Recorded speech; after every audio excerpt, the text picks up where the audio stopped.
É com entusiasmo e alegria que hoje vamos dar início a mais um programa Conta-me, com uma das personalidades mais conhecidas da área de New Bedford. Eu até sinto-me, acho que mudei-me agora, finalmente, para Massachusetts, mas um dos políticos de referência que nós temos aqui na nossa comunidade.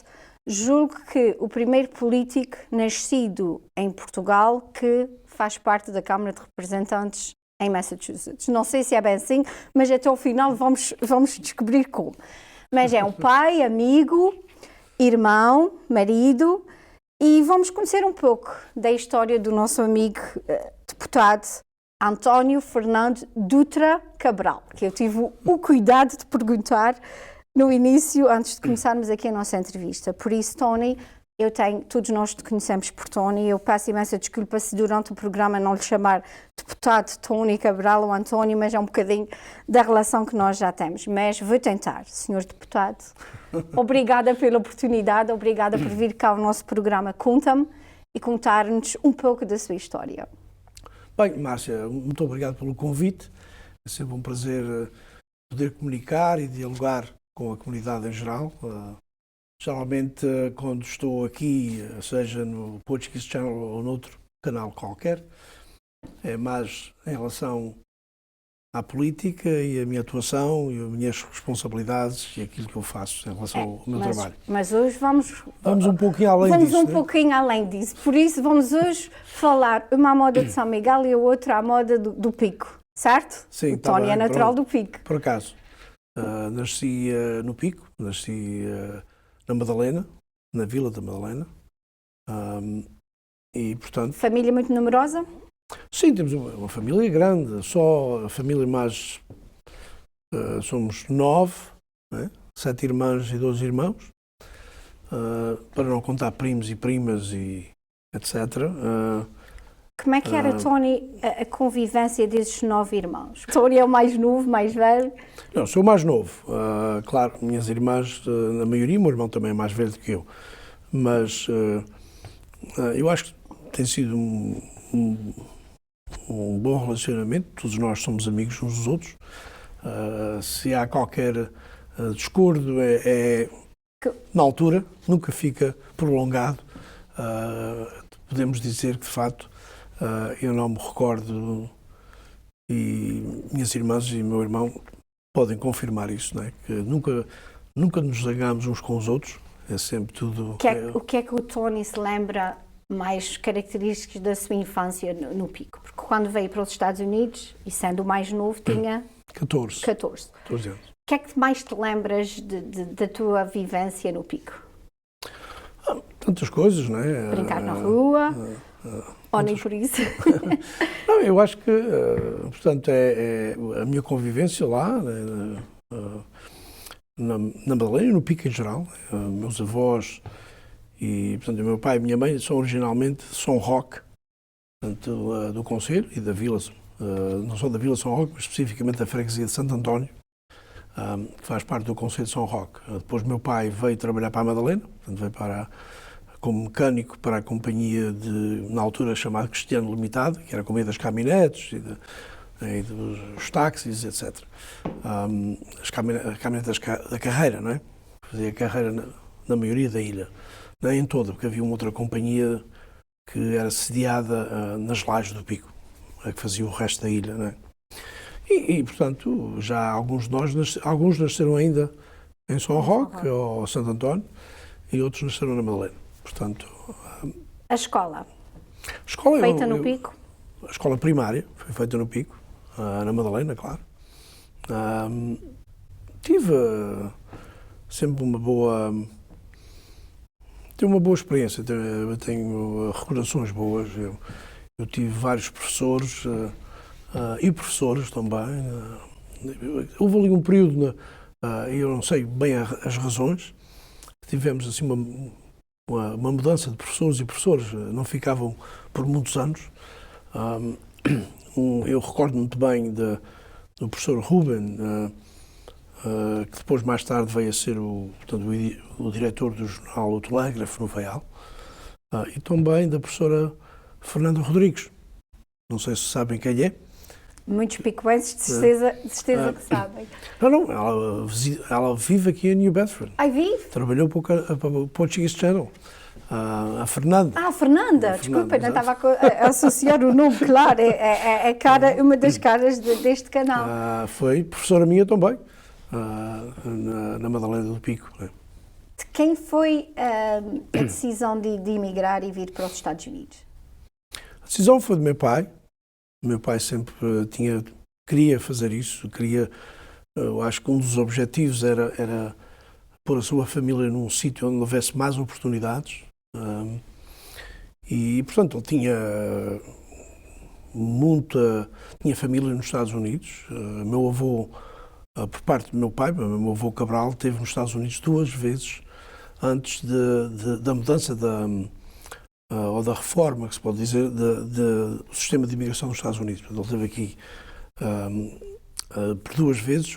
A última vez regressou antes de 1924, portanto, entre a Primeira Guerra Mundial e uma filha dele, portanto, uma das filhas mais velhas, que é a minha tia, a irmã do meu pai, tinha vindo com ele e ficou cá. Ficou até em Gloucester, na cidade de Gloucester, com uma tia, portanto, uma irmã da minha avó, da mãe do meu pai, que também já vivia em Gloucester, portanto, ela ficou.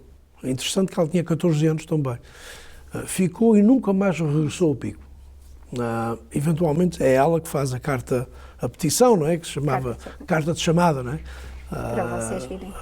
Muito mais tarde daquilo que meu pai gostaria que fosse, não é? Mas aconteceu. E depois houve complicações. E vocês vieram para a área de New Bedford? Não, inicialmente Ficaram. viemos para a área de Bristol. Era onde a minha tia morava na altura. Minha tia tinha morado em Gloucester, tinha morado na Califórnia e depois eventualmente mudou-se para Bristol, Rhode Island. E portanto... Foi onde a tua família acabou e que inicialmente foi para ali. A gente levou um bocado para emigrar. Meu pai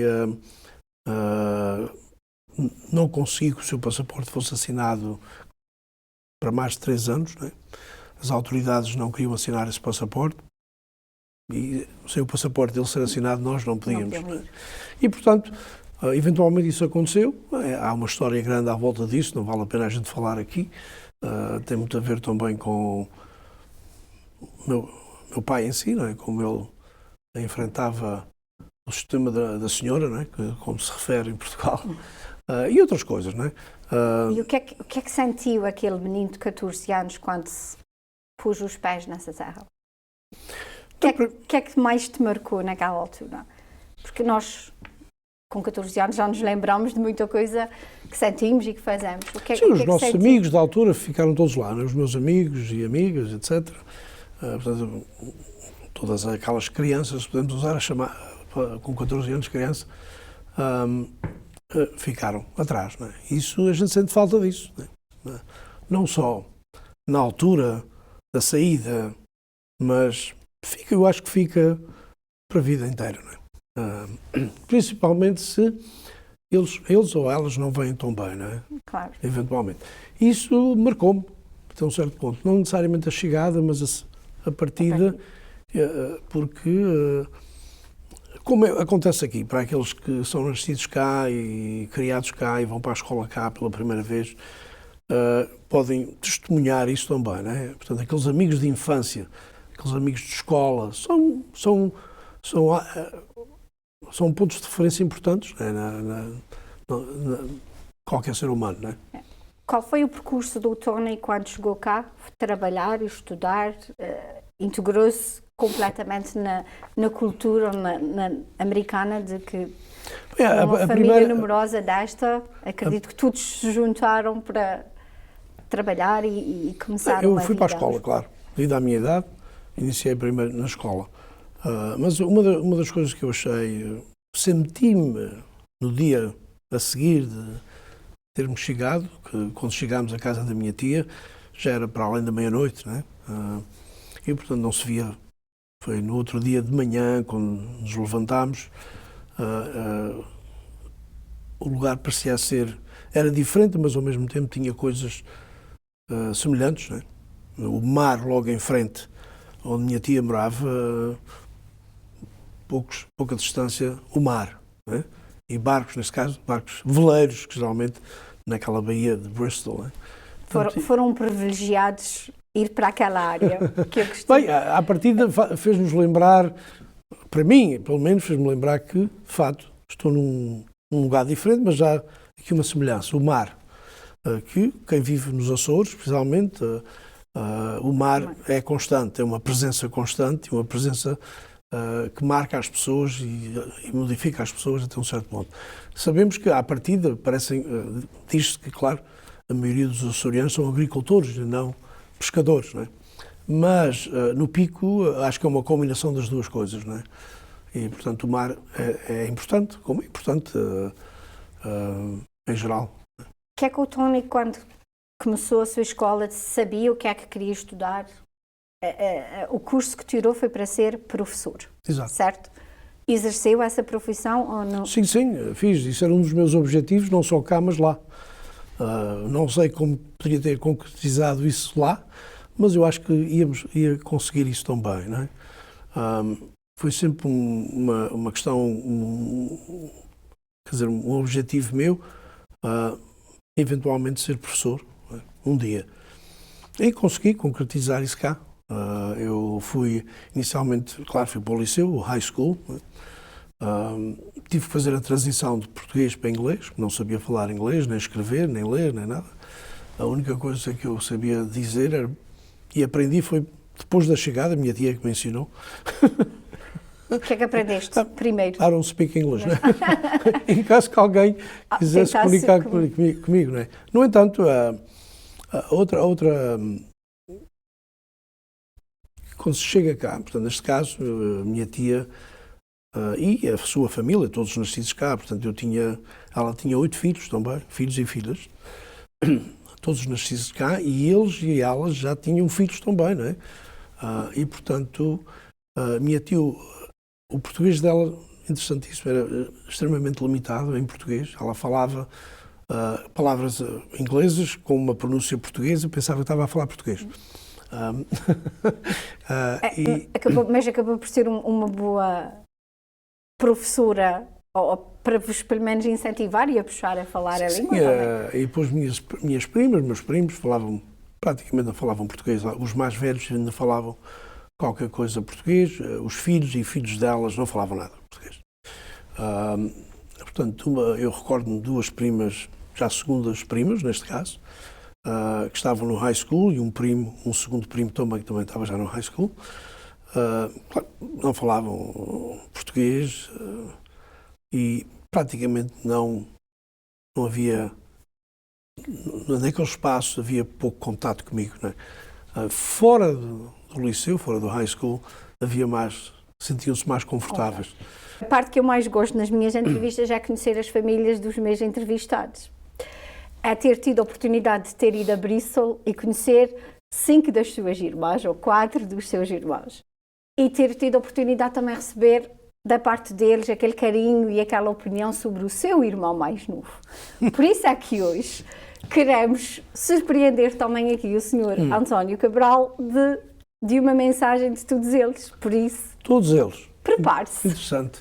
Estamos aqui hoje reunidos com os irmãos do Tony, 3 à distância, 5 presentes, e eles têm umas mensagens, umas pequenas palavras para dirigir ao Tony. Vamos começar pela mais velha. O que é que a senhora quer dizer ao Tony? Eu quero dizer que estou muito orgulhosa do meu irmão. Ele foi sempre um bom filho e um bom irmão. Quando a gente precisa dele, ele sempre ajuda o que pode. Eu amo muito, do bem coração. Dá sorte, querida. Sai depressa para não chorar. Eu já posso falar. Já podes falar, ainda se esqueceu. Eu estou orgulhosa do meu irmão, amo-te muito. Prontos, Agora não é muitas palavras. eu também estou orgulhoso do meu irmão e ele sabe que tem o seu braço direito. Sim, seu braço direito. Ele é? O senhor é o mais velho? Sim, irmão. Vocês são 2 rapazes, estão no meio destas mulheres todas. Por isso está a ver, Mas só querida. Já está a ver por causa disso. É por causa disso, é de sofrer as irmãs As todas. irmãs Tudo todas. precisa trabalhar. Olha, o caso positivo, o qual não trabalha é a bateria. É, o faz tudo, não é? Faz tudo para casa, por de casa. Agora sou eu, não? Dina, és tu. Olá, António. Ai, o nosso menino da família. Vamos lá. Eu estou muito orgulhosa de ti. Tu és um amor. E eu te quero muito. Oh, meu Deus, que grandes palavras são essas. Não é político. Não é política, é o que me sinto. Eu que sei. Sim. Anda lá. Oh, eu também, António. Te adoro. Tu és o meu irmão querido. Eras o menino da família, porque és o mais pequenino. Mas não te babes, porque eu preciso de um guardanapo para te limpar essa boca. Beijinhos. Eu amo-te muito e estou orgulhosa de ti. Parabéns, meu irmão. Estou muito orgulhosa de ti. Eu amo-te. Beijinhos. Olá, irmão. Queria dizer-te que me sinto muito orgulhosa de ti por tudo o que tens realizado na tua vida. Te amo muito. Parabéns, meu irmão, por essa homenagem bem merecida. Beijinhos.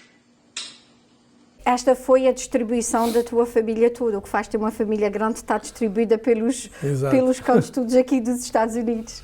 Mas é bom sentir que haja um menino querido, não por ser só o mais novo, mas o mais querido de entre todos.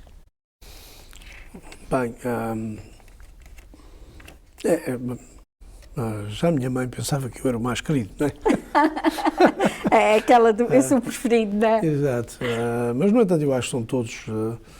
Eu acho que minha mãe e meu pai, claro, tratávamos praticamente da mesma maneira. Não é? No entanto, eu cá sentia aquele calor maior, não é? O tercelim lá da casa é sempre Exato. aquele que se sente mais protegido, mas é bonito Exato. ver essa relação que vocês têm entre todos como irmãos. Tony, saltando aqui um bocadinho do pessoal, mais à vida política, porquê é que tu decidiste, estavas a ser professor, a teres a tua vida normal, o que é que sentiste para te dedicares à política? O que é que puxou o Tony Cabral? Sabias que tinhas que seguir este caminho? Eu acho que estava programado assim, não é? Porquê? Claro, queria ser professor, consegui isso, lecionei, continuo a ser professor, não estou a exercer a profissão, mas uma vez professor, sempre professor. E depois a política, para mim, foi sempre uma questão que eu gostava tão bem, principalmente quando eu fui para a universidade, né? A atividade política na universidade é sempre diferente que no liceu, no high school, aqui nos Estados Unidos não há assim grande atividades políticas. Quando fui para a universidade envolvi-me mais diretamente em campanhas políticas, em movimentos políticos, nesse sentido. E depois, quando fui lecionar, cheguei à conclusão que, de facto, tinha que fazer mais do que só lecionar. Tinha que me envolver diretamente onde resido, onde vivo, para tentar mudar, mesmo o pouco que seja, mudar para o bem, para o melhor. Recordas-te como é que foi o primeiro momento quando decidiste, pessoalmente, vou arriscar, vou ser um candidato a deputado estadual? Sim, recordo-me. Eu estava, na altura, quando comecei a pensar a sério, eu trabalhei na administração do Michael Dukakis e depois cheguei a um ponto que, de facto, fiz essa decisão. Mas antes de fazer a decisão definitiva, eu disse, bem, primeiro vou regressar à profissão de professor, voltei a lecionar. E aí, claro, o calendário de professor é mais flexível nesse sentido, ia-me dar mais oportunidade para estar presente na comunidade, em New Bedford, neste caso, porque quando trabalhava para o Michael Dukakis estava em Boston todos os dias, portanto, só regressava à casa à noite, era complicado me envolver ativamente localmente. Assim o fiz, preparei, e um dia disse, bem, vou fazer, eu acho que esta posição, é a primeira a posição que eu concorro, não concorri para City Council, não concorri para nada, diretamente para deputado estadual. Quando falei com algumas pessoas, alguns deles foram, em geral, foram positivos, né? Houve um comentário aqui e acolá, tem um senhor que, em inglês, ele estava a falar comigo em inglês, não em português, ele disse, não é melhor aprenderes a gatinhar e depois andares, né? Portanto, shouldn't you crawl before you walk?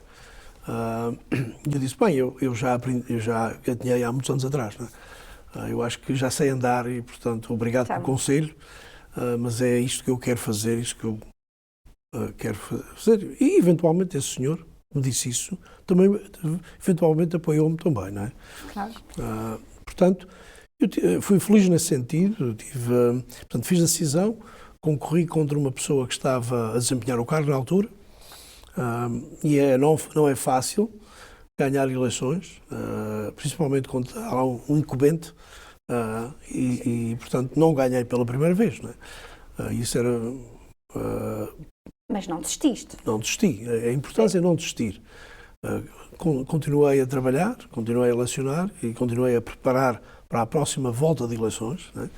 E assim foi, portanto. Mas eu, em geral, fui feliz no apoio que sempre tive na comunidade em geral, particularmente a comunidade portuguesa e comunidades de língua portuguesa, como a comunidade cabo-verdiana, por exemplo, também. Tu sempre representaste a área que tu estás atualmente? Sim. Há quantos anos já és político? Bem, eu estou no meu 16º mandato. Os mandatos são de 2 anos? 2 anos.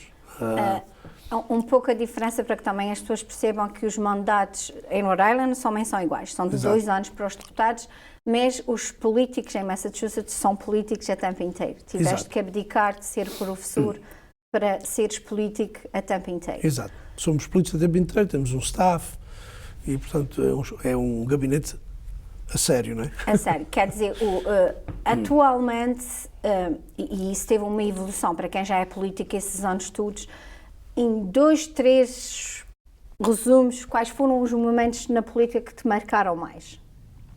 Bem, há vários. Eu acho que vou focar num que geralmente toco nesse assunto. Eu tenho tido a felicidade de chefiar várias comissões na Assembleia, no Parlamento de Massachusetts. Uma dessas que eu presidi na altura, o nome hoje já não é esse. Essa comissão foi dividida em 4. Hoje são 4 comissões que representam aquela comissão que eu chefiei. Essa comissão chamava-se Committee on Human Services and Elderly Affairs and Disabilities. Portanto, imensos assuntos, imensas propostas de lei. E uma delas que eu desenvolvi na comissão, e foi escrita mesmo por mim e pelo meu staff, havia várias propostas, mas a proposta não tocava bem, ou não ia bem ao encontro daquilo que a gente precisava fazer. Isso teve a ver com o abuso sexual, com o abuso de crianças por várias instituições religiosas, né? Neste caso, o foco principal era a Igreja Católica na altura. Se recorda, na altura está-se a falar em 2002, mais ou menos essa altura, e eu apresentei essa proposta, a comissão que eu chefiava aprovou e depois fomos a debate. E por acaso essa proposta passou, foi aprovada na Câmara e no Senado e depois eventualmente foi para o Governador e o Governador assinou. O interessante é que, antes disso, qualquer membro do clero, seja a instituição que for, o que eu fiz foi que isto não aplicava apenas a uma religião, a uma igreja, mas sim a todas as instituições religiosas e para aqueles que trabalham, não só o clero, mas há instituições religiosas que têm escolas, têm creches, etc. Qualquer funcionário de qualquer instituição passaria a ser, incluindo os membros do clero, passaria a ser obrigatório, e é obrigatório hoje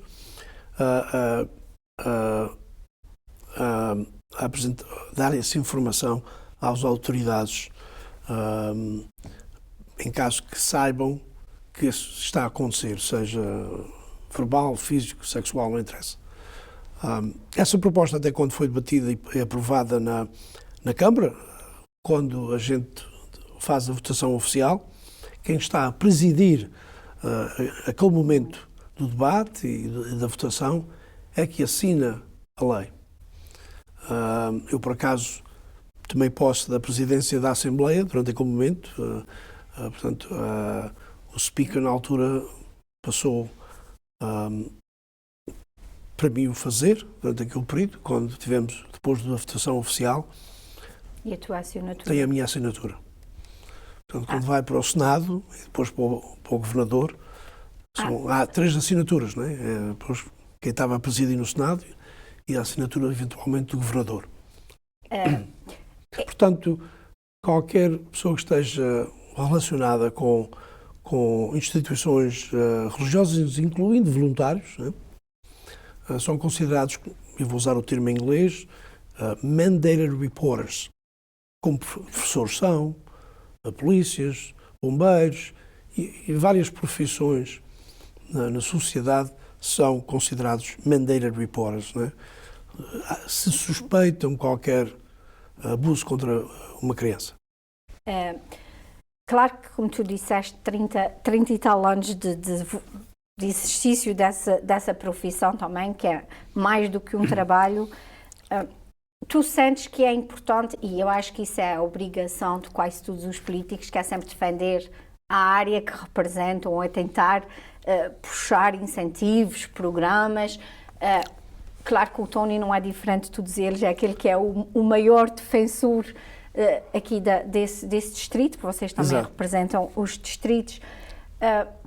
Achas que é importante, e sendo esse distrito também ter uma representatividade portuguesa elevada, ter uma comunidade portuguesa muito visível, foi importante termos um dos nossos na tua posição?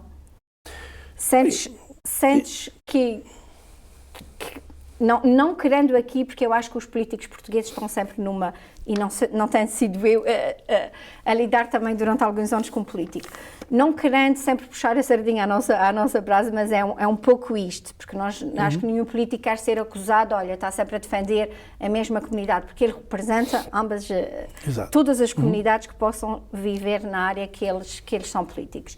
Mas não sentes que é importante termos um dos nossos para também defender um pouco, puxar um pouco esses programas que possam de alguma forma depois influenciar também?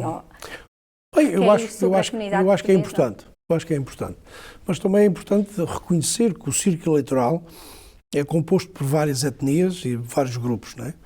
E aí, novamente, é importante reconhecer isso e saber lidar e trabalhar nesse ambiente, não é? E fazer ligações, fazer pontos, bridges, como se diz em inglês. Isso é o que eu tenho feito.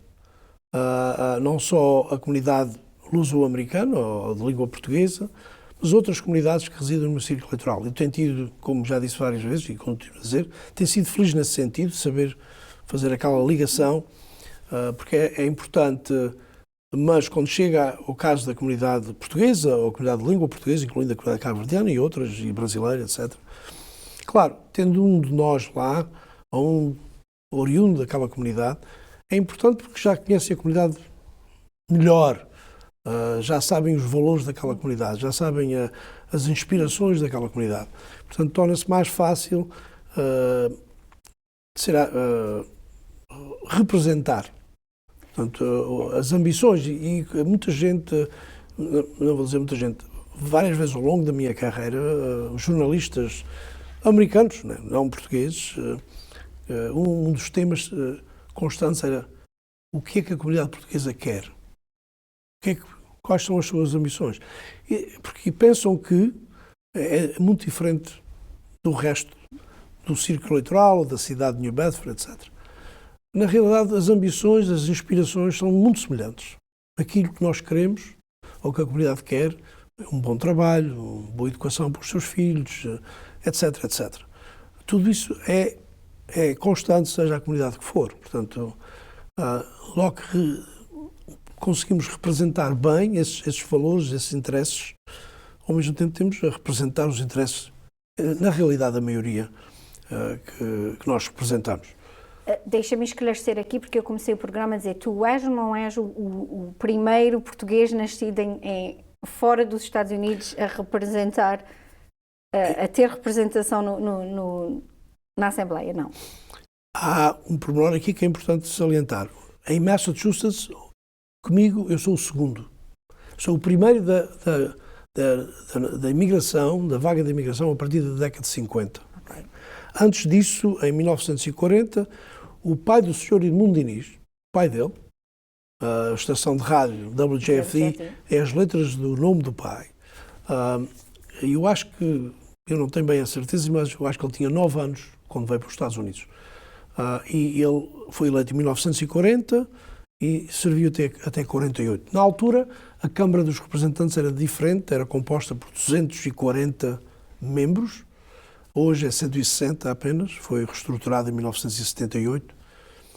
E, portanto, os círculos eleitorais e a maneira de eleger era diferente. Mas, portanto, na história da Assembleia, a história da Assembleia de Massachusetts é uma história grande. Porque a Assembleia de Massachusetts é a Assembleia, é o corpo democrático que consecutivamente tem mantido a sua ação no mundo. Portanto, a Assembleia mais velha consecutivamente a atuar, a debater em presente. Porque houve uma interrupção no Parlamento Britânico durante o período do Cromwell, para quem sabe a história, e portanto, Massachusetts, no mundo. Portanto, nesse período conseguimos 2 pessoas, não nascidas nos Estados Unidos. Eu sou atualmente, eu acho que o único, não sou em Massachusetts, mas no país, a nível da Assembleia Estadual. Mostra que, o que é que isso mostra? Eu acho que, à partida, mostra que não é fácil. Não é fácil ser eleito e concorrer para um cargo político, especialmente para quem não é nascido cá. E isso sente-se isso. Hoje, claro, aos anos que eu estou envolvido, não se sente tanto que eu vou voltar àquelas amizades de criança, não é? Aqueles amigos de escola. Porque quando eu falo com os meus colegas, aquele grupo inicial de escola, de primária, por exemplo, é fundamental. Para eles é aquela base importante deles e delas quando se envolveram diretamente e foram eleitos. É um grupo que geralmente é interessante, é que, falando com os meus colegas, não interessa a ideologia, necessariamente. São amigos de escola, são amigos de infância e estão ali para ajudar e apoiar. Uma pessoa que não nasce cá, como eu, essa base ficou atrás. Temos que construir uma base diferente, um grupo diferente, e isso leva tempo. Uma transição, qualquer grupo que imigra, seja a nível individual ou a nível de grupo, é um percurso, não é? É diferente. Eu não seria a Márcia Sousa e passar por um programa Conta-me e não te fizesse essa pergunta direta. Porque é de conhecimento de todos que o Tony concorreu a mayor da cidade de New Bedford. Uhum. E não ganhaste. O que é que achas que falhou naquela altura? E estamos a falar há 10 anos atrás? Sim, cerca de 10 anos. Sim. Vai para 11 anos. Não se pode ganhar todas, não é? Claro. Mas eu acho que, portanto, ganhei as primárias ou os preliminares, perdi as finais. Por pouco. Isso em si fazia um programa, não é? Claro. Eu não vou entrar nos pormenores necessariamente, eu tenho opiniões disso. Algumas das opiniões são talvez positivas, outras podem ser negativas, não é? Que é a minha análise, depois do acontecimento, a minha análise, não é? Mas, se fosse hoje, por exemplo, como ia organizar essa campanha? Posso dizer que íamos fazer coisas diferentes que não fizemos, devido a essa análise. E eu acho que podíamos ter ganho, devíamos ter ganho, e não ganhámos por vários pormenores. Mas eu acho que disseste tudo, Tony. Conhecendo a realidade de New Bedford, devíamos ter ganho. Passando aqui um pouco ao Tony, agora eu gosto de dar esses saltos. Tony marido, Tony pai. Ok. Como é que é o Tony pai e Tony marido? Para além de eu ter descoberto há muito pouco tempo que o Tony também gosta de cozinhar. Tem algumas habilidades para alguns pratos específicos. Mas como é que é o Tony pai e Tony marido? Bem, eu tento ser o melhor, dar o apoio que posso dar diariamente e à minha mulher, à minha esposa, à minha filha. A minha filha é uma pessoa muito especial para mim, claro, além da minha mulher. Mas, e, portanto, eu acho que tento fazer de tudo o melhor e o maior apoio que posso dar, que é importante dar esse apoio, que esse apoio é que vai fazer a diferença no futuro dela e no futuro, claro, da minha mulher também. Os filhos têm sempre um lugar especial no nosso coração, não é, Tony? Exato. Por isso é que finalizamos com a mensagem que aqui fica. Hi, Tony. Olá, pai. So by now, everyone knows that you're a great state rep. You love your job. You love helping people.